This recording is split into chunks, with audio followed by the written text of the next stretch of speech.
Hello बच्चों, let's read this question. Determine a positive integer n is less than और equal to 5 such that integration 0 to 1 e raise to power x x minus 1 raise to power n dx is equal to 16 minus 6e. तो हमें यहां से देखो एक positive integer जो कि n है which is less than equal to 5 ये डिटरमाइन करना है सच दैट ये कंडीशन जो है फुलफिल हो रही हो. स्टार्ट कर लेते हैं हमारे की कॉन्सेप्ट से. की कॉन्सेप्ट देखो क्या हो जाएगा. हम जानते हैं कि अगर ऐसे लिखा हुआ इंटीग्रेशन u मल्टीप्लाई में v, u मल्टीप्लाई वी लिखा हुआ है जहां पे u को फर्स्ट फंक्शन v को सेकंड फंक्शन, इसका अगर हम इंटीग्रेशन कर रहे हैं विद रिस्पेक्ट टू x तो देखो बाय पार्ट्स लगा के पहले u एज इट इज रहता है, integration of v with respect to x हो जाता है, minus integration du upon dx ये आता है, और उसके बाद इसके मल्टीप्लाई में क्या आ जाता है इंटीग्रेशन v dx, और इस कंप्लीट टर्म का हम इंटीग्रेशन कर देते हैं विद रिस्पेक्ट टू x. ठीक है.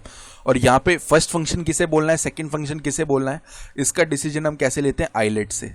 तो आइलेट में देखो आई का मतलब होता है इनवर्स ट्रिग्नोमेट्रिक फंक्शन, एल का मतलब होता है लॉगरिथमिक फंक्शन, ए का मतलब एल्जेब्रिक फंक्शन, टी का मतलब जो ट्रिग्नोमेट्रिक फंक्शन होते हैं, और ई का मतलब जो एक्सपोनेंशियल फंक्शन होते हैं. तो आइलेट में जिस ऑर्डर में ये लेटर्स आ रहे हैं उसी ऑर्डर में हम फर्स्ट फंक्शन की प्रेफरेंस देंगे. ठीक है, ये बात समझ में आ गई. तो अब देखो हमें क्या पता है कि इंटीग्रेशन, देखो एक बार के लिए चलो लेट कर लेते हैं, let I N is equal to एक इंटीग्रल है, इंटीग्रेशन 0 से लेके 1 e raise to power x multiply में x minus 1 raise to power n dx. ठीक है. तो अब हम यहां से देखो सब्सटीट्यूशन करेंगे, लेट x माइनस 1 को हम t बोल देते हैं. तो ऐसा करने पे दोनों तरफ अगर डिफरेंशिएशन किया तो dx का वैल्यू dt के इक्वल आएगा, और साथ ही साथ x को हम यहां से t प्लस 1 भी बोल सकते हैं. अब लिमिट को चेंज करेंगे क्योंकि सब्सटीट्यूशन कर रहे हैं ना. तो जब x का वैल्यू है 0 उस केस में t का वैल्यू कितना आ जाएगा, t का वैल्यू आ जाएगा 0 माइनस 1 विच इज माइनस का 1. जब x का वैल्यू है 1 उस केस में t का वैल्यू क्या आ जाएगा 1 minus 1 which is equal to 0. तो अब नया इंटीग्रल कहां से माइनस 1 से 0 तक जाएगा, यानी आई एन को हम कैसे लिख सकते हैं, I N can be written as integration minus 1 से लेके 0 तक e raise to power x है तो e raise to power t plus 1 लिख दिया, e raise to power t plus 1 multiply में यहाँ पे क्या आ जाएगा, देखो x minus 1 raise to power n यानी t raise to power n आ जाएगा, और dx को हम बेसिकली सब्सटीट्यूट कर सकते हैं dt से. ठीक है, ये हो गया, ये तो आ गया आई एन का वैल्यू. अब आई एन को थोड़ा सिंप्लीफाई करते हैं बाय पार्ट्स लगा के. बाय पार्ट्स लगा के अगर इसे सिंप्लीफाई करना चाहते हैं हम तो देखो e raise to power t plus 1 तो एक एक्सपोनेंशियल फंक्शन है तो इसको सेकंड फंक्शन बोलेंगे, इसको फर्स्ट फंक्शन बोलेंगे. ठीक है. तो आई एन को कैसे लिखा जा सकता है बाय पार्ट्स लगा के, that can be written as, देखो t raise to power n को ऐसे लिखा, इसका इंटीग्रेशन कर दिया तो e raise to power t plus 1 ही आ जाएगा. यहाँ पे लिमिट्स लगा देंगे माइनस 1 से लेके 0 तक, माइनस इंटीग्रेशन ऑफ, अब t raise to power n का differentiation n t raise to power n minus 1 आ जाएगा, मल्टीप्लाई में e raise to power t plus 1 आ जाएगा, और यहाँ पे dt लिमिट्स है माइनस 1 से लेके 0 तक. ठीक है, ये बात समझ में आ गई. अब अपर लिमिट माइनस लोअर लिमिट करेंगे तो यहाँ पे देखो 0 रेज टू पावर n इस कंप्लीट टर्म को 0 बना देगा, माइनस अब माइनस 1 रखेंगे तो बेसिकली कितना बन गया minus 1 raise to power n multiply में e raise to power minus 1 plus 1 that is 0. ठीक है, इस टाइप का टर्म बन जाएगा ये माइनस में. अब यहाँ पे देखो क्या हो रहा है, n को अगर हम ऐसे लिख लेते हैं बाहर तो ये बन गया इंटीग्रेशन माइनस 1 से लेके 0 t raise to power n minus 1 और e raise to power t plus 1, इस टाइप का टर्म आ रहा है. ठीक है, और यहाँ पे dt आ रहा है.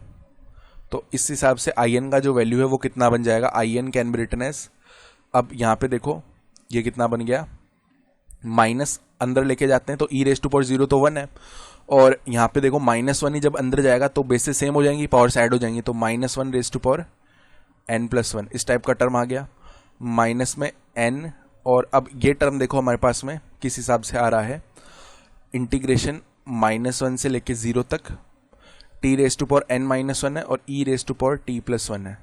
ठीक है, e raise to power t plus 1 और t raise to power n minus 1 dt.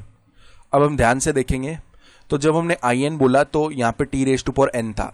अब जब हम यहाँ पे t raise to power n minus 1 की बात कर रहे हैं तो ये तो I N minus 1 type term हो गया ना. इसका मतलब आई एन को कैसे लिखा जा सकता है, I N can be written as minus 1 raise to power n plus 1 minus में n times of I N minus 1, इसको ऐसे लिख दिया हमने, एक जनरल एक्सप्रेशन टाइप बना दिया. अब ऐसा करने से फायदा क्या होगा वो हम आगे देखेंगे. ठीक है, तो पहले हम क्या करते हैं, n इज इक्वल टू 1 रख के i1 निकाल लेते हैं. तो देखो n इज इक्वल टू 1 जब रखा तो i n का वैल्यू क्या बन जाएगा, i n can be written as, now देखो इंटीग्रेशन -1 से लेके 0 तक e raise to power t plus 1 multiply में t raise to power n। तो यहाँ पे बेसिकली t बच गया और dt बाय पार्ट्स लगा लो simply. t e raise to power t plus 1, ठीक है, -1 से लेके 0 तक माइनस इंटीग्रेशन t का डिफरेंशिएशन तो 1, तो e raise to power t plus 1 again dt -1 से लेके 0 तक।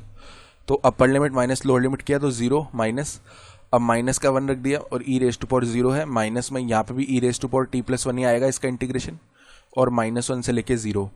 तो बेसिकली 1 कितना गया, 1 आ गया यहाँ पे तो, ठीक है, माइनस अब अपर लिमिट रखी, जैसे ही रखी 0 तो e raise to power 0 plus 1 तो e आ गया, ठीक है, और अब माइनस में लोअर लिमिट रखी तो e रेज टू पावर 0 बन जाएगा।